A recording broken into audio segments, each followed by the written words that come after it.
বক্তব্য শোনার জন্য আপনারা অধীর আগ্রহে বসে আছেন। আমাদের সবংয়ের উন্নয়নের কান্ডারি, সবংয়ের নবরূপকার, পশ্চিমবঙ্গ সরকারের মাননীয় মন্ত্রী ডাক্তার মানস রঞ্জন ভূঁইয়া মহাশয়। নমস্কার। আমার আন্তরিক শ্রদ্ধা, ভালোবাসা, শুভেচ্ছা, সালাম যাহার গ্রহণ করুন। মঞ্চে আছেন বিডিও সাহেব,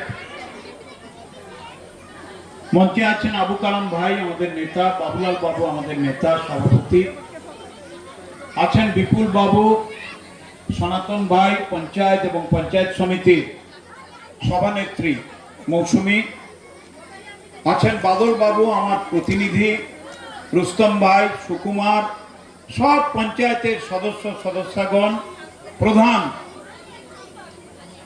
সুমিত্রা মাইতি, সাধন নাথ উপপ্রধান, আমার নেতা অঞ্চলের শ্রী বরুণ বেরা, আমার সংখ্যালঘু সম্প্রদায়ের নেতৃত্ব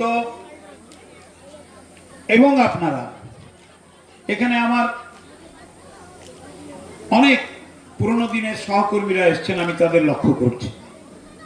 জয়দেব আছে, আমার শঙ্কর আছে, এসব অনেক দীর্ঘদিনের আমার সহকর্মী।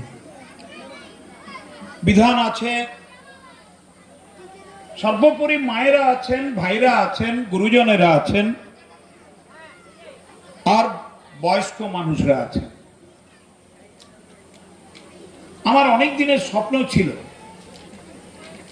বোয়ালিয়া কিংবা লক্ষ্যায় একটা ইঞ্জিনিয়ারিং কলেজ করব। একটি ছেলের সব দখল হয়ে গিয়েছিল, তিনি এখন মেদিনীপুরে থাকেন। আমাকে তিনি কথা দিয়েছিলেন সমস্যা মিটে গেলে তিনি কিছু জায়গা দান করবেন, সেখানে একটা বড় কলেজ করব। কিন্তু তিনি গোপনে গোপনে সব বিক্রি টিক্রি করে মেদিনীপুর পালিয়ে গেছে। আমি তার নাম বলছি না। কোথায় করি, সবংয়ের জমি খুব কম। কেন জানো মা? সবং হচ্ছে নদী নালা ভর্তি, আর উঁচু জায়গা খুব কম, সব নিচু। একটু বৃষ্টি হলেই জল। আপনারা দেখবেন সবংয়ের পূর্ব দিকের লোকগুলো সব এই দিকে চলে আসছে পশ্চিম দিকে। আমি আপনাদের বোন প্রাক্তন বিধায়িকা গীতা ভূঁইয়ার সঙ্গে একদিন আলোচনা করছিলাম, কোন জায়গায় জায়গা পাই বলতো? আমরা খুঁজে বিধানকে বললাম, আবুকে বললাম, বিপুলকে বললাম, সনাতনকে, মৌসুমীকে, আরে জায়গা দে না রে, কিছু করব, জায়গা দে। এইখানকার এলাকার মানুষ একটা এনজিওর নাম করে ধীরেন মাইতির কাছে 10 লক্ষ টাকা নিয়ে যাত্রা শুরু করেছিল। পড়েছিল 20 বছর, 20 বছর পড়েছিল। আমি তাদের কাছে লোক পাঠালাম, ভাই জায়গাটা সরকারকে দাও, পাশের কিছু জায়গা আছে সেটাও নেব, আমি একটা আইটিআই পলিটেকনিক ইঞ্জিনিয়ারিং কলেজ করব। বিএ পাস করে, এমএ পাস করে অনেক ছেলে মেয়ে বসে আছে ঘরে। কিন্তু কেউ যদি মেকানিক্যাল ডিপ্লোমা হোল্ডার হয়, engineer, civil engineer, electrical engineer, architectural engineer, diploma আছে, তাহলে সঙ্গে সঙ্গে কাজ পেয়ে যাবে। যত ফ্যাক্টরি হচ্ছে আইটিআই পলিটেকনিকের ইঞ্জিনিয়ার দরকার। কেউ বিদ্যুতের ইঞ্জিনিয়ার, কেউ মেকানিক্যাল ইঞ্জিনিয়ার, কেউ বিল্ডিং এর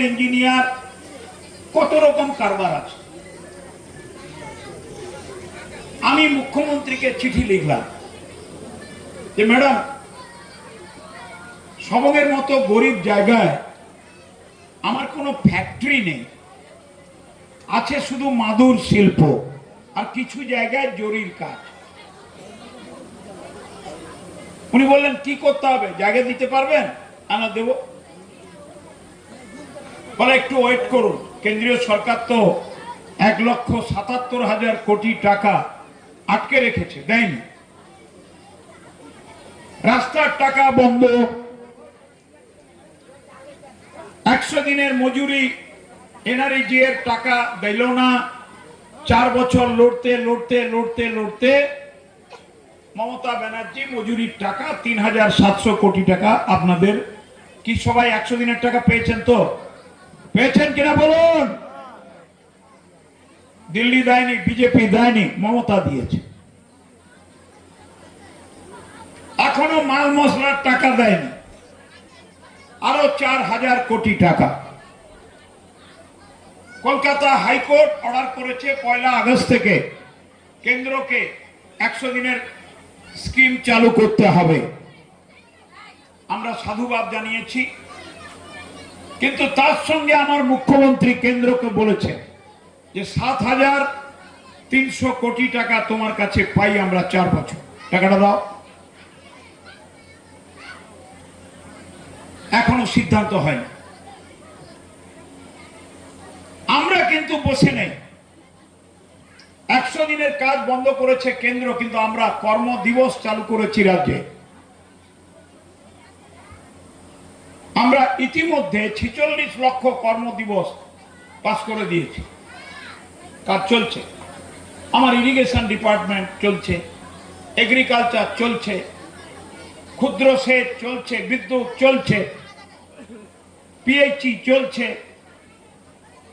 আমার মাথায় ঘুরঘুর ঘুরঘুর করছিল, আমার সবংয়ের বাচ্চাগুলোকে হাতের কাজ শেখাতে হবে, ইঞ্জিনিয়ার করতে হবে। মেয়েরাও ইঞ্জিনিয়ার হবে, ছেলেরাও হবে। 9,07,00,000 টাকা মুখ্যমন্ত্রী মঞ্জুর করে দিয়েছেন। লোক আসছে, এখানে বিল্ডিং স্টার্ট হবে, সিট হবে, ভর্তি হবে, হোস্টেলের ব্যবস্থা করতে হবে। এই রাস্তা হবে, রাস্তা করতে হবে, কারণ কলেজের কাছে রাস্তা তো আসতেই হবে, বড় রাস্তা করতে হবে। কংক্রিট নয়, ভালো রাস্তা করতে হবে, হয় কংক্রিট নাহলে পিচ করে দেব। এই জায়গায় সংখ্যালঘু ভাই বোনেদের বাস, মোগলানি চক বিখ্যাত সংখ্যালঘুদের অবস্থান, এবং বাঁধের ধারে লুটোনিয়া সংখ্যালঘু ভাই বোনরা আছেন। আমাকে আমার সিনিয়র সংখ্যালঘু নেতৃত্বরা অনুরোধ করেছেন এই মসজিদে চারিদিকে দেওয়ালের ব্যবস্থা করে দিতে হবে। সরকারের যদি টাকা থাকে ভালো, তা নাহলে আমি ব্যবস্থা করে দেব।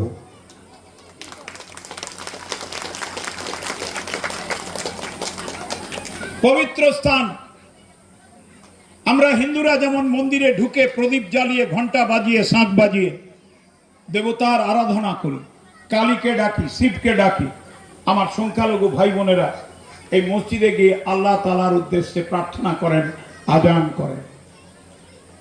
এটাই ভারত। এখানে হিন্দু আছে, মুসলমান আছে, জৈন আছে, খ্রিস্টান আছে, বুদ্ধ ধর্মের লোকরা আছে, শিখ আছে, কিসাই আছে, পারসি আছে।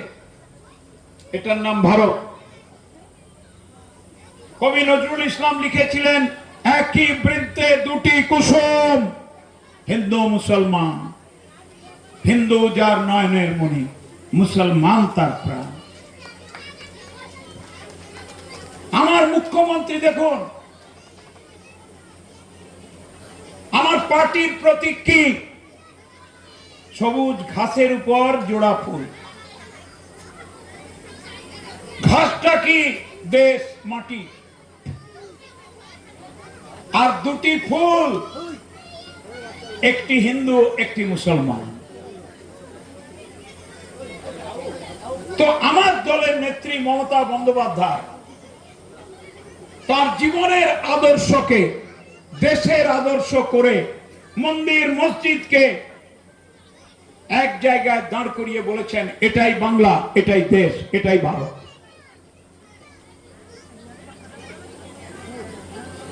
কিন্তু আজকে দেশের এমন একটা অবস্থা ভারতীয় জনতা পার্টি বিজেপি তৈরি করছে, তুমি হিন্দু না তুমি মুসলমান,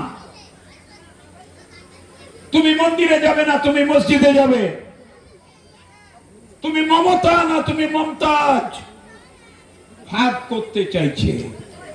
এটা পরিতাপের, দুঃখের, বেদনার। তাই মমতা ব্যানার্জি বলেন, তাকে জিজ্ঞেস করেছিল অনেক লোক, আপনার ধর্ম কি? তিনি বলেছিলেন, আমার ধর্ম মানবিকতা, মানুষকে ভালোবাসা। তিনি তারপর আর একটা কথা বলেছিলেন, আপনার ধর্ম আপনার কাছে, আমার ধর্ম আমার কাছে উৎসব সবার।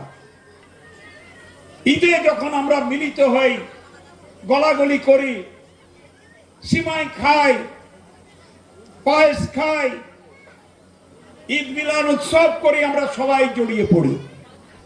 আবার তেমাথানি রাইস মিলে যখন দুর্গা পূজা হয়, আমরা সবাই পূজা করি। এটাই বাংলা, এটাই ভারত, এটাই হিন্দু মুসলমানের মিলন পর্ব। বিজেপি দেশটাকে ভাঙতে চায়,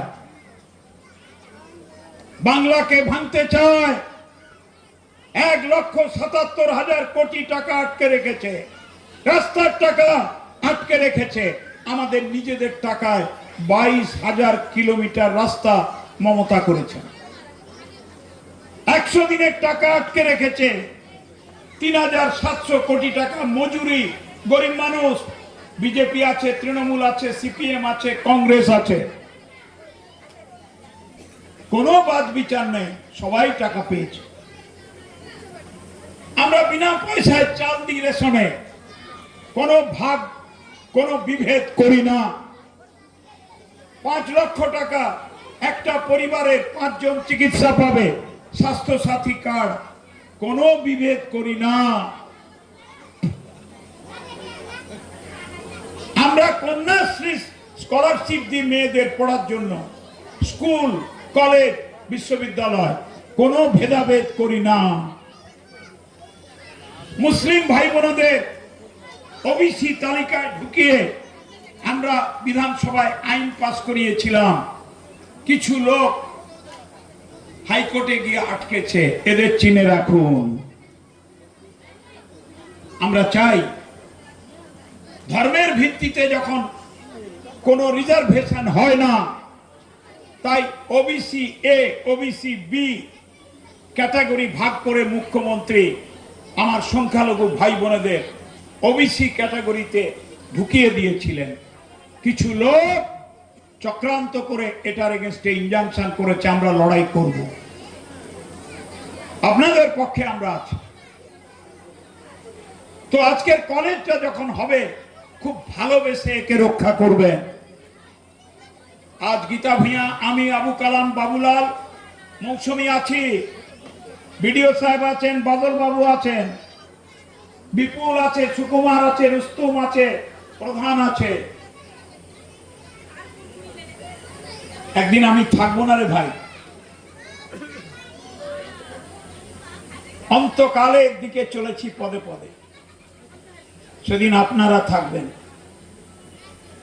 এই প্রতিষ্ঠান থাকবে, একে গড়ে তুলবেন ভালো করে, ছেলে মেয়েদের পড়ার ব্যবস্থা করবেন, ইঞ্জিনিয়ার করবেন, তারা দেশে, রাজ্যে, দেশ বিদেশে কাজ করতে চলে যাবে।